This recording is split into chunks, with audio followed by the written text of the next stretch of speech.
આગળ વધીને વાત કરીએ પંજાબની તો પંજાબના જલંધરમાં વર્ષોથી ચાલી રહેલી ગેરકાયદેસર આઈસ ફેક્ટરીમાં એમોનિયા ગેસ લીક થવાના કારણે અફરાતફરીનો માહોલ સર્જાયો હતો। આ ઘટનાને જોતા પોલીસ પ્રશાસન પણ દોડતું થયું હતું। સાથે જ પ્રશાસને આ વિસ્તારને સીલ કરી ફેક્ટરીમાંથી કર્મચારીઓને સુરક્ષિત બહાર કાઢી રેસ્ક્યુ ઓપરેશન શરૂ કર્યું હતું।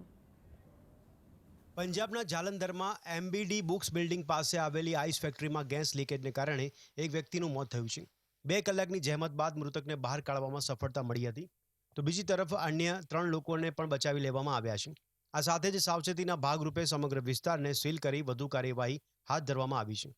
2-3 बंदे तो सानू पता कि अंदर फंसे हुए हैं। सारी टीम आ रही है, एम्बुलेंस पहुंची हुई है, फायर ब्रिगेड पहुंची हुई है, पुलिस पहुंची हुई है मौके पे। सिविल एडमिनिस्ट्रेशन आ रही है।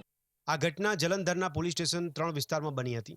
અહીં વર્ષોથી ધમધમી રહેલી આઈસ ફેક્ટરીમાં એમોનિયા ગેસ લીકેજના કારણે આ ભયંકર દુર્ઘટના સર્જાઈ હતી। આ દુર્ઘટના સમયે આઈસ ફેક્ટરીમાં 4 વ્યક્તિઓ હાજર હતા, જેમાંથી 3 લોકોને બચાવી સારવાર અર્થે નજીકની હોસ્પિટલમાં ખસેડવામાં આવ્યા છે, તો બીજી તરફ પ્રશાસને આ ફેક્ટરીની કાયદાકીય મંજૂરીને લઈને પણ તપાસ શરૂ કરી છે। रेजिडेंशियल एरिया तो ये देखना पड़ेगा कि परमिशन सी इन्हों के कोल कि नहीं सी। जोड़े बेसिक एसडीएम साहब खड़े थे, जोड़े इंडस्ट्री के सिक्योरिटी के नॉर्म्स हैं वो पूरे होए सीगे कि नहीं होए सीगे। जे नहीं होए सीगे तो कौन जिम्मेवार है? मालिक हो गया, जोड़े डिपार्टमेंट्स हैं, बंदी कार्रवाई एक्शन सख्त चलता है।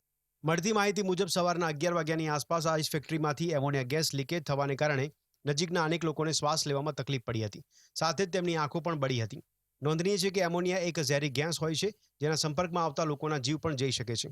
હાલ આ સમગ્ર મામલે પોલીસ અને પ્રશાસને ગુનો નોંધી આરોપીઓ વિરુદ્ધ કાયદેસરની કાર્યવાહી હાથ ધરી છે। Bureau report, GSTV।